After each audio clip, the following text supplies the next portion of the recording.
Una vez más estamos aquí con ustedes en lo que es nuestro programa Estudio 9. Reciban todos un cordial saludo de parte de nosotros, la redacción del programa español de Vatican News. Y hoy vamos a abordar un tema de gran interés, sobre todo para nuestro continente. Este lunes 29 de junio tuvo lugar lo que es la conferencia eclesial sobre la Amazonía. 3 largos días, un fin de semana completo, donde el CELAM, la CLARC y la REPAM estuvieron analizando desde diferentes aspectos cómo podría ser el nacimiento de este nuevo bebé, el nacimiento de esta nueva conferencia que va a velar sobre todo los derechos de los pueblos originarios y, por supuesto, la naturaleza. Pero tenemos acá con nosotros al responsable del programa español, el padre Manuel Cubillas, quien además hiciste parte de esta asamblea que hubo por 3 días a nivel virtual, por supuesto, debido a la pandemia. Así es que le damos sobre todo la bienvenida, Manuel. Buenas tardes. Buenas tardes, Patricia, ¿cómo estás? Buenas tardes a todos nuestros amigos que nos ven y nos escuchan.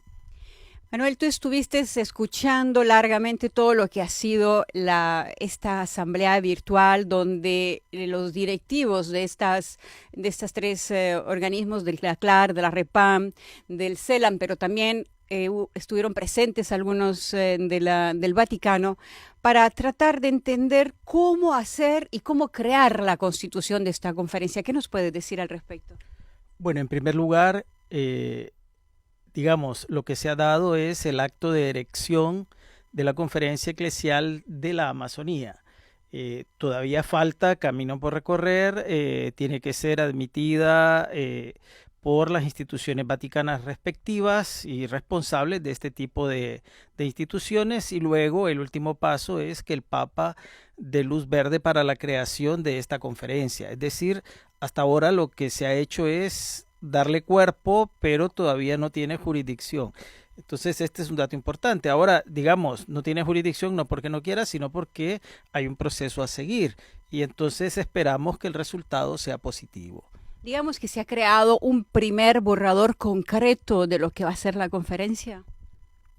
No lo pondría en términos de borrador, sino que lo pondría en términos de un proceso normal en el que se hace una propuesta con una propuesta de estatutos, de personas responsables y de miembros activos con voz, con votos, solo con voz, solo con voto, es decir, toda la organización normal de cualquier tipo de instituciones similares. Y en este sentido lo que se espera es luego que las instancias del Vaticano responsables de este tipo de instituciones pues den el visto bueno, y el visto bueno final será el del Papa, que esperamos, como lo dije hace un instante, pues sea favorable. ¿Cuántas estuvieron participando en esta asamblea que empezó, me parece, el viernes? Bien, digamos que hay varios tipos de representaciones. Una primera es la del presidente del CELAM, el presidente y vicepresidente y secretario ejecutivo de la REPAM, luego un representante por país de cada conferencia episcopal amazónica, digámoslo así. Son 9 países, por lo tanto había 9 representantes. Sin embargo, Brasil, por ser el país más grande y con la parte de la Amazonía más extensa, entonces tenía la representación de 2 personas.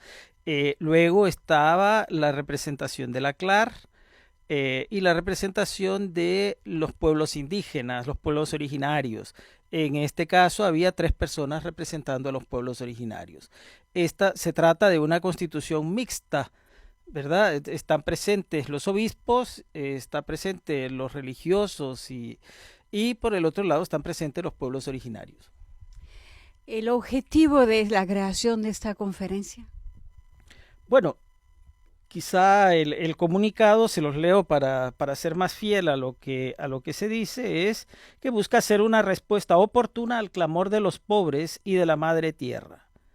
Esta es como la frase central, ¿verdad? Ahora, esto obviamente se convierte en un instrumento que esperamos sea un instrumento eficaz para enfrentar las distintas problemáticas en el terreno de la evangelización, pero también en el terreno de la vida concreta de los pueblos en esta región del planeta. Bueno, además, sobre todo la parte de los derechos humanos. Sabemos muy bien que son violados sus derechos humanos en esta parte de la Amazonía.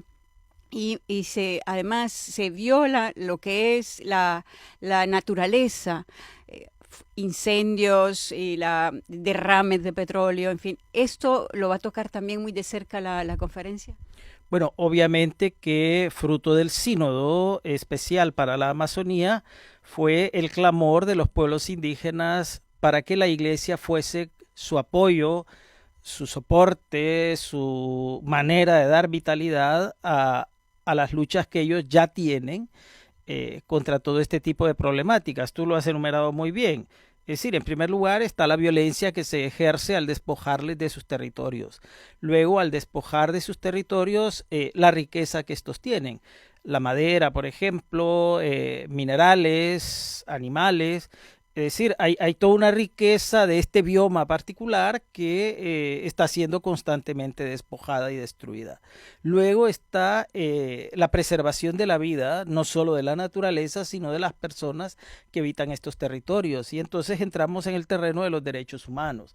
Es decir, cómo preservar la vida de estas personas, cómo cuidar la vida de estos millones de habitantes de la Amazonía. Porque déjenme decirles una cosa.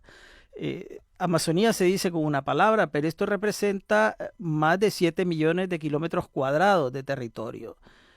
Eh, es el área más grande de América Latina destinada, digamos, para la preservación. ¿Por qué?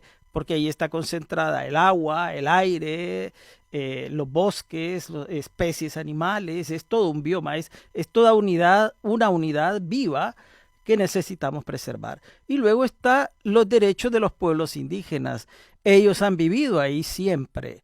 Entonces, cuando viene alguien de fuera y dice, yo me apropio de este terreno, bueno, lo que está haciendo es despojando a los reales y siempre, digamos, habitantes de esta región.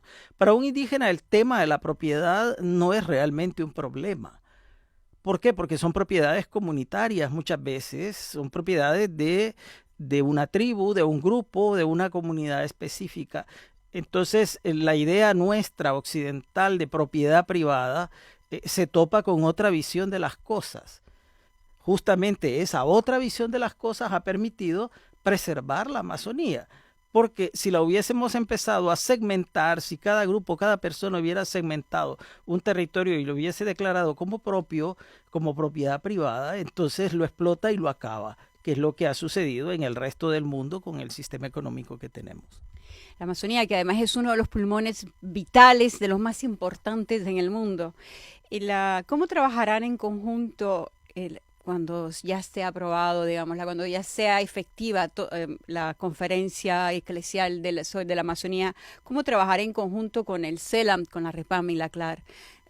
¿Hay ya se puede ver una perspectiva de cómo será ese trabajo en conjunto? Bueno, lo que sí está claramente definido es el ámbito en al que se va a dedicar, y el centro es la evangelización y el cuidado de la vida en la región amazónica. Esto se va a hacer en primer lugar como conferencia eclesial. Estos dos datos son interesantes porque una conferencia permite encuentro, permite discusión, permite toma de decisiones, permite la creación y postulación de líneas de trabajo en una región determinada. Pero por el otro lado permite justamente el ejercicio de la sinodalidad. Es decir, la sinodalidad, no lo olvidemos, ha sido una de las banderas insignias del Papa Francisco en el querer darle a la Iglesia mayor participación en lo local, digamos. Y en este sentido, esta estructura nueva habla de un territorio que hasta ahora no se veía así, se veía por países. Sin embargo, esta estructura cubre un territorio que es parte de 9 países. Entonces, digamos, va a exigir otro tipo de coordinación, otro tipo de visión de la realidad y del espacio y del tiempo y de la multiplicidad de personas y etnias que la habitan. Por el otro lado, creo yo que la idea de eclesial tiene varios niveles también. Uno es el de los obispos, pero también otro es el énfasis en la iglesia local, cómo, digamos, este trabajo va siendo fruto de ese diálogo entre las distintas instancias. Ya el Papa en algún momento lo dice, ¿verdad? En la querida Amazonia, en particular en el número 94, donde él pide que los laicos tengan un especial espacio. Entonces, por eso hay 3 representantes de los pueblos indígenas dentro de esta estructura. De manera que, como todavía no ha nacido, es difícil describir algo que todavía no tenemos, ¿verdad? Pero digamos que en la concepción, en el sueño, en la idea original, esto es lo que está en juego. Y bueno, Manuel, ya de esta asamblea ya se sabe quiénes harán parte de la directiva de la Conferencia Eclesial de la Amazonía. Sí, de hecho hubo elecciones en esta asamblea. La presidencia quedó como responsable el cardenal Claudio Humes. La vicepresidencia quedó como responsable Monseñor David Martínez de Aguirre, del Perú, del Vicariato de Puerto Maldonado, y quedó como representante de los obispos en el comité ejecutivo Monseñor Eugenio Cotter, vicario apostólico de Pando en Bolivia. En esta asamblea me imagino que se abordó también lo que es la pandemia, puesto que se está viviendo los efectos, ¿no? Ya la asamblea tuvo lugar en forma virtual. ¿Abordaron esa temática? Bueno, digamos, ese es el contexto en el que justamente se desarrolla esta asamblea, por eso se desarrolla vía medios digitales y entonces en ese contexto esa es una de las fuertes preocupaciones porque justamente la pandemia está teniendo un impacto muy fuerte en las sociedades latinoamericanas. Hablemos de Brasil, hablemos de Perú, hablemos de Chile, Ecuador, Centroamérica, México. Es decir, los países latinoamericanos en general, la mayoría, no todos, pero sí la mayoría, están sufriendo el embate de la pandemia de manera muy fuerte. Pero, digamos, este no es el principal problema. Hay otros problemas con los que ya venimos cargando y que de alguna manera hacen que esta situación se vuelva todavía más dramática. Es decir, epidemias como el dengue, el Zika, ya estaban presentes cuando llega el COVID-19. Además, me voy a atrever a utilizar esta metáfora, otra epidemia era, y muy fuerte, la situación de los sistemas sanitarios. En América Latina no se ha invertido en salud durante muchísimas décadas y ahora estamos pagando la consecuencia, es decir, no se cuenta con los recursos suficientes para enfrentar una pandemia con estas dimensiones. Luego está la pobreza, está el trabajo informal, que en la mayoría de países latinoamericanos significa alrededor de la mitad de la población en este rango, es decir, personas que trabajan al día y comen si trabajaron ese día y si no, pues no comen simplemente. Entonces, digamos, esta es la situación real con la que esta conferencia también se va a topar, que en el área amazónica todavía cobra mayor dramatismo porque las zonas de la selva amazónica pues simplemente tienen escasos recursos para la salud, para la educación. Entonces, esto es lo que ellos van a encontrar e intentarán responder. ¿Y se sabe de alguna fecha aproximativa de cuándo va a ser el próximo paso para llegar a tener la conclusión, digamos, tenerla ya efectiva la conferencia eclesial? No hay fechas, es decir, apenas se va a presentar todo el proyecto y quedaremos a la espera de las respuestas de las instancias respectivas. Bien, amigos oyentes, ha sido extensa, digamos, hemos podido explicar aproximadamente cómo se va a desarrollar y cuáles son los objetivos de lo que será esta conferencia eclesial de la Amazonía. Queda nada más esperar los últimos pasos para que sea después a todos los efectos ya una conferencia que se dedique a, entre otras cosas, por supuesto, a velar por los derechos humanos de los pueblos originarios y, por supuesto, los derechos de la naturaleza, preservar uno de los principales pulmones del mundo.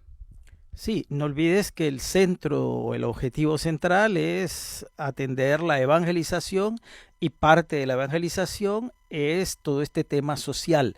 Entonces, digamos que lo social está incluido en todo este dinamismo evangelizador que se le encarga a esta nueva instancia. Entonces nosotros nos despedimos y será hasta la próxima en otro viernes de Estudio 9. Gracias por su atención. Hasta luego, saludos a todos.